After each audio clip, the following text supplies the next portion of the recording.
오늘은 신명기 15장 12절에서 23절까지의 말씀입니다. 신명기 15장 12절부터 23절까지의 말씀. 우리 다 같이 함께 한 목소리로 합독하시겠습니다. 내 동족 히브리 남자나 히브리 여자가 내게 팔렸다 하자. 만일 여섯 해 동안 너를 섬겼거든 일곱째 해에 너는 그를 놓아 자유롭게 할 것이요. 그를 놓아 자유하게 할 때에는 빈손으로 가게 하지 말고 내 양무리 중에서와 타작 마당에서와 포도주 틀에서 그에게 후히 줄지니 곧 내 하나님 여호와께서 내게 복을 주신 대로 그에게 줄지니라.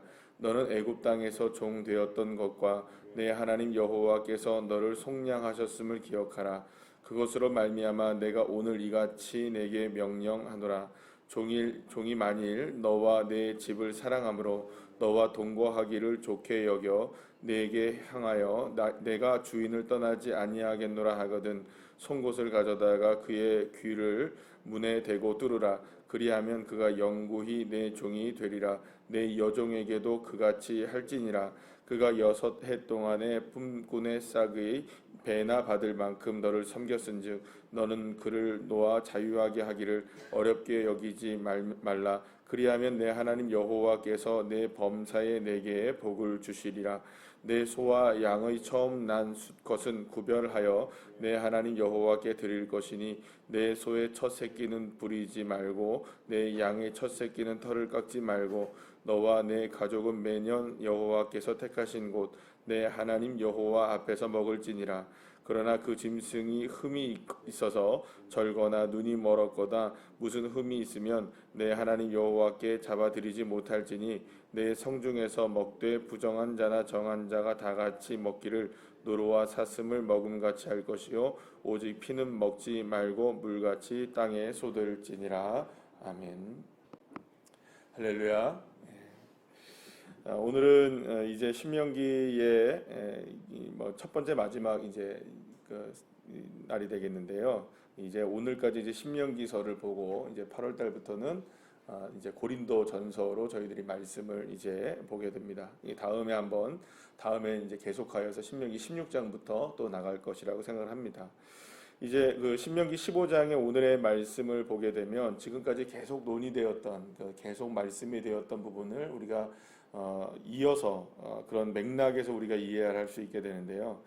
이스라엘 백성들 중에 그 여러 가지 사정을 통해서 이게 오늘 본문에 보면 이제 히브리 특히 이제 여기서 오늘 본문에 12절에 분명히 이제 명시를 하죠. 히브리 남자나 여자가 우리 집에 들어와서 어떤 사정에 있어서 종이 되었던 때에 이렇게 얘기합니다. 그러니까 무슨 말이냐면 이제 노예로 특히 이제 어제 이제 시간에 우리가 함께 말씀을 나눈 걸 생각해 보면 이제 어떤 상황에서 이제 빚을 지게 되거나 어떤 경제적인 사정과 여러 가지 상황을 통해서 이제 그 노예로 이제 팔려서 오게 된 거겠죠, 집에. 그래서 그 종이 이제 우리 집에 들어와서 열심히 일을 하게 되었을 때, 그러니까 이거는 이제 7년 만에 이제 그 빚을 다 탕감해 주라는 이 부분은 과 마찬가지로 이제 이 그 종에 대해서도 종이 된 지 6년이 지나고 7년째 되는 해에 이렇게 어떤 일을 우리가 해야 되느냐, 그러니까 주인의 경우에 어떤 일을 해야 되느냐, 이 종되었던 사람을 놓아주라는 겁니다. 사실 이것도 어떻게 보면은 좀 그 말도 안 되는 일일 수 있습니다. 그리고 또 그냥 놓아주는 것도 아니고 어떻게 놓아주려고 하냐면 오늘 13절에 말씀하죠. 빈손에 가득히 그러니까 그 사람에게 주어서 풍족하게 놓아주라. 그러니까 올 때는 분명히 누구 돈으로 주고 산 겁니까? 내가 돈을 주고 이렇게 사 왔단 말이에요. 그런데 이제는 그저 그냥 놓아주는 것도 그냥 놓아주는 게 아니라 풍성하게 주어서 놓아주라 이렇게 얘기를 하는 겁니다. 어떻게 보면 이것도 이제 어제 이제 빚진 자를 탕감해주는 면제의 법과 비슷한 맥락에 우리가 함께 생각해 볼 수 있는데요. 자, 그럼 왜 이렇게 이 그 종되었던 이 노예를 자유자로 놓아줘야 하느냐? 그것은 하나의 원리, 똑같은 원리라고 볼 수 있습니다. 이스라엘 백성들은 그들이 주권자가 될 수 없는 사람들입니다. 능력이 없는 사람들입니다. 그들은 어떻게든 가나안 땅에 들어와서 살게는 되겠지만 사실은 가나안 땅에 들어와서 살 만큼 그들에게 어떤 능력이 있거나 그들이 어떤 그 주권자로서의 어떤 그 역할을 감당할 수 있기 때문에 하는 것이 아니라 그것은 하나님이 그들에게 주신 은혜라는 거죠. 아니면 만약에 하나님의 은혜가 아니면은 이스라엘 백성들은 계속하여서 어디에 살 수밖에 없는 겁니까? 애굽 땅에서 계속하여서 바로의 밑에서 노예로 전락해 살아갈 수밖에 없는 그런 인생들에 불과했던 사람들이었습니다. 그런데 그들을 하나님께서 자유자를 만드시고 출애굽을 통하여서 또한 이 가나안 땅에 들어오게 하시는 거니까 어찌 보면 이스라엘 백성들은 두 번째 인생을 사는 것이라고 볼 수 있는 거죠. 그냥 거저받은 인생인 거죠. 원래 노예였으나 그들이 자유롭게 되었고, 그들은 원래 빚진 자였으나 하나님께서 그들에게 은혜를 베풀어 주셔서 빚을 모두가 다 탕감해 준 존재들이 된 겁니다. 그러니까 자신들의 출발점이 무엇인지를 정확히 알아야 된다는 겁니다. 이스라엘 백성들은 자기 자신 스스로들이 이와 같은, 그러니까 빚진 자였고, 오늘도 이 본문의 말씀 보면 자기 자신들도 스스로가 다 어떤 사람들이었다는 겁니까? 노예였기 때문에 하나님의 은혜를 안다면, 정말로 하나님께서 이스라엘 백성들을 향하신 그 은혜를 안다면은 이 그 빚진 자들도 놓아줄 수 있는, 그러니까 빚을 다 탕감해 줄 수 있는 것이고, 이 노예들조차도 어떻게 할 수 있다는 겁니까? 다 놓아줄 수 있는 것이라는 거죠. 그러니까 어제 우리가 함께 말씀을 나눈 것처럼 오늘도 분명히 그런 말씀이 이게 나오게 되는데요. 여러분 한번 어제 이제 말씀을 다시 한번 이제 생각해 보시면 가난한 자가 복을 받습니까? 어제 이제 말씀을 보면 가난한 자, 이게 말하자면 빚을 진 자들이 복을 받습니까? 예, 그러니까 말하자면 이 면제를 해주는 사람이 복을 받습니까? 그렇죠. 면제를 해주는 사람이 복을 계속 받아요. 그러니까 돈을 빌려주고도 면제를 해준 사람은 복을 받아요. 그러니까 돈을 빌려간 사람이 복을 받는 게 아니라, 우리가 볼 때는 당연히 남의 돈 빌려왔으니까 그 사람이 와 공짜로 받은 것과 마찬가지니까, 없는데 나는 능력이 안 돼서 돈을 받았으니 그 사람이 복을 받는 것 같아 보이지만, 실제로는 성경에서는 누가 복을 받느냐? 채무자보다는 채권자가 훨씬 더 복을 받는다는 거예요. 근데 그냥 단순하게 채권자가 복을 받는 게 아니라 그들에게 자유롭게 면제를 해주고, 또 하나님 자신들의 손으로 이 모든 것들을 그렇게 넉넉하게 하는 사람들, 그러니까는 내가 하나님께 받았으니 나도 그냥 그들에게 거저 준다는 마음을 가지고 있는 사람들에게는 하나님께서는 계속 채워주시는 거예요. 네 손에 하는 일마다 복을 주겠다고 말씀하시는 거예요. 마찬가지로 오늘도 이 노예를 하나님의 은혜로, 내가 이제 하나님의 은혜로 내가 이렇게 자유자가 되었고, 나도 종되었던 사람이 나도 이렇게 자유자가 되었다는 것을 기억하는 사람이 놓아준다면, 노임을 받는 사람, 그 사람도 복을 받는 것이겠지만, 그렇죠. 이제 노예였다가 풀려나니까 복을 받는 거겠죠. 그러나 진짜 복을 받는 사람은 누구냐? 놓아준 그 사람이 훨씬 복을 받는 거예요. 그러니까 이 원리를 우리가 생각해 보면, 여러분도 보세요. 11조도 마찬가지예요. 똑같은 개념이 계속 나오게 되는 거죠. 11조든 면제 제도이든 이 노예를 놓아주는 제도이든 누가 복을 받느냐? 하나님의 은혜로 알고 행하는 자들은 복을 받는 거예요. 하나님의 은혜로 하면 다 복을 받게 되는 거예요. 그러니까 11조도 마찬가지고, 면제도 마찬가지고, 노예를 놓아주는 것도 마찬가지고, 모든 것이 다 이건 내가 받는 게 아니다. 이게 다 누가 주신 것이다.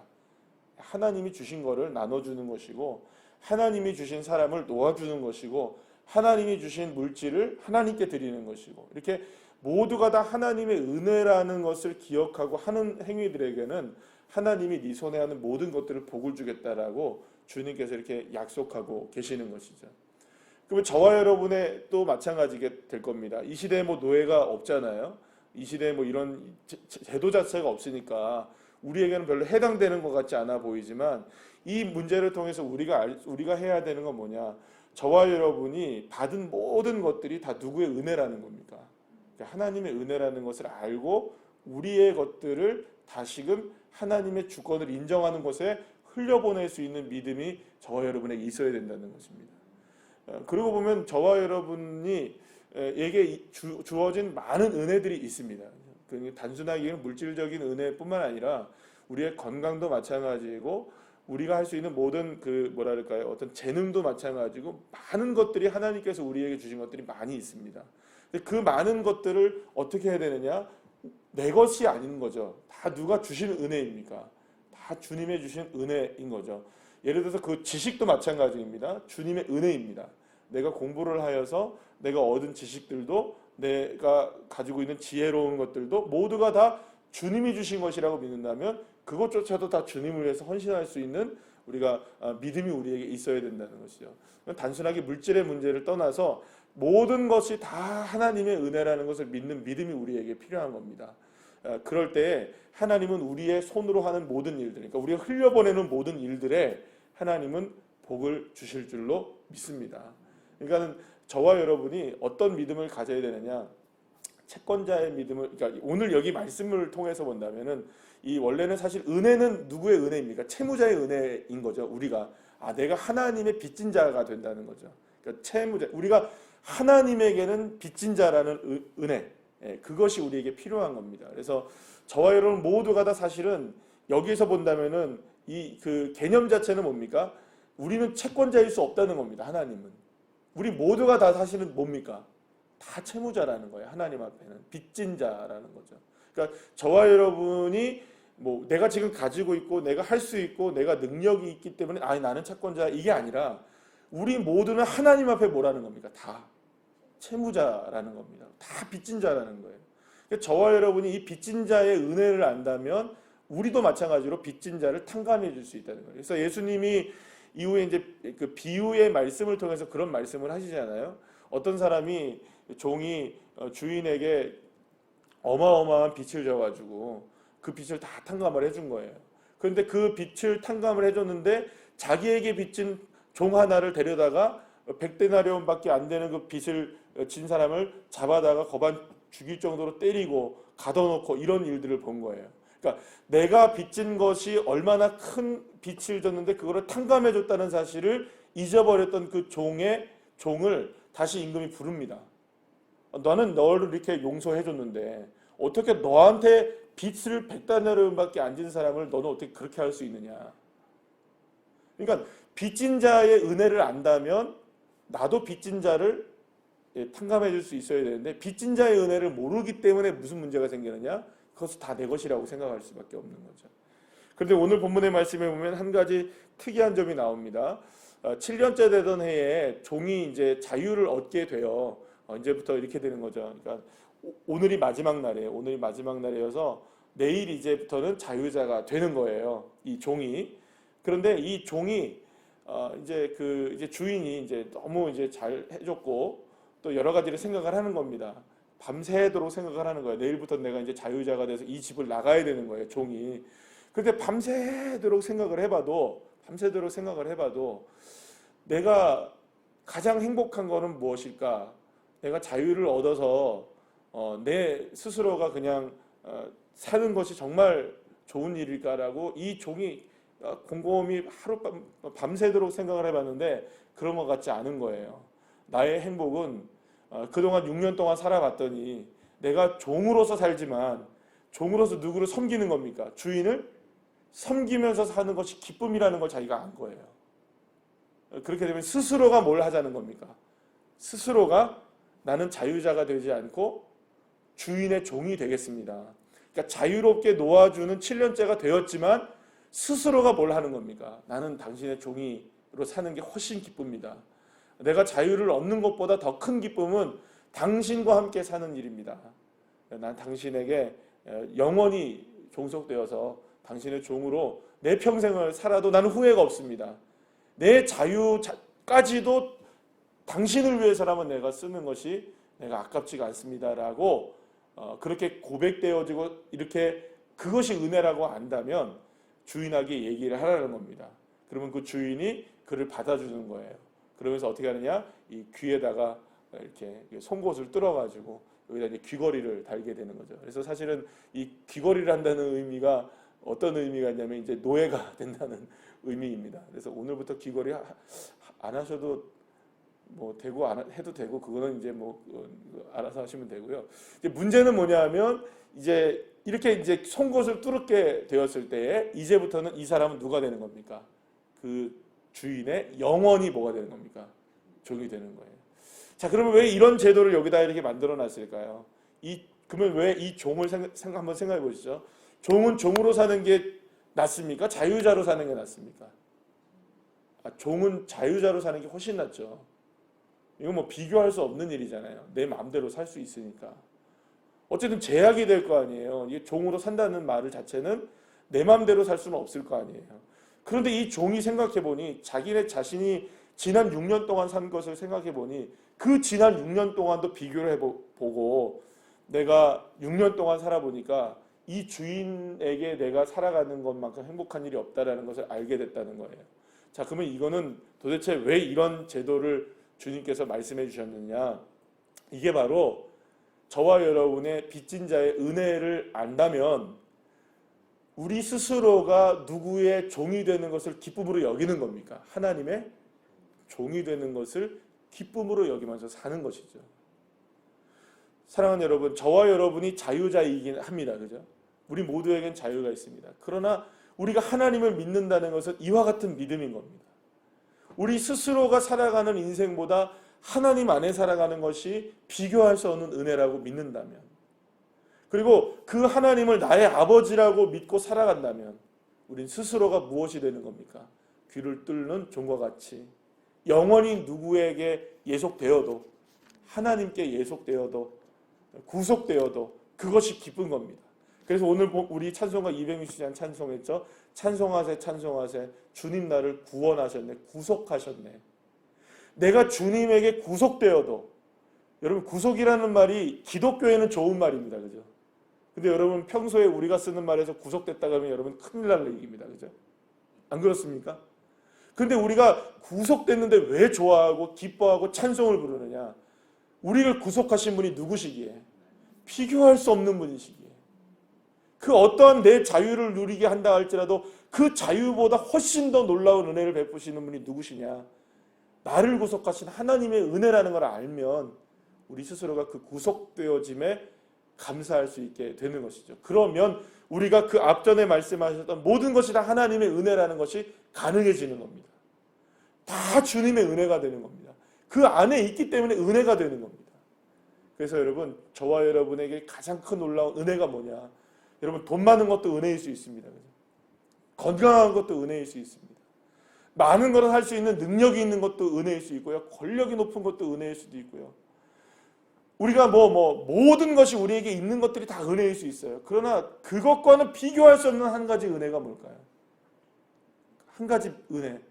내가 하나님 안에 있다는 거. 내가 하나님의 자녀라는 사실. 십자가의 능력으로 내가 구속을 받았다는 사실. 이것이 나에게 은혜가 되어지는 것을 믿는다면 여러분, 내 가진 것들도, 내 건강도, 내 모든 것들도 그거는 그저 주님께서 주시는 은혜 가운데 포함되어 있는 것이죠. 그래서 저와 여러분이 오늘도 다시 확인하고 또 다시 확인하고 영원히 저와 여러분이 매일매일마다 시간마다 순간순간마다 확인해야 되는 한 가지가 뭐냐? 내가 하나님의 은혜 안에 있다는 거. 내가 비록 빚진 자이지만 그 빚진 자로서도 살아가는 이 은혜가 너무나 감사하다는 것. 나를 구속하신 그 은혜가 감사하다는 것. 그래서 이 송곳에 뚫린 이 종은 어떤 게 감사한 겁니까? 나를 당신의 종으로 삼아주셔서 감사합니다. 이것 때문에 지금 영원히 내가 구속된다는 겁니다. 저와 여러분이 이러한 믿음으로 하나님 안에 구속되어짐이 감사한 삶을 살아서 7월 한 달 이렇게 우리가 오늘 지내왔습니다. 이제 8월 달 다가오는 한 달도 무더위 속에서도 주님의 은혜 가운데 늘 승리하시는 주의 자녀들 한 사람 한 사람 되시기를 간절히 축원합니다. 기도하시겠습니다.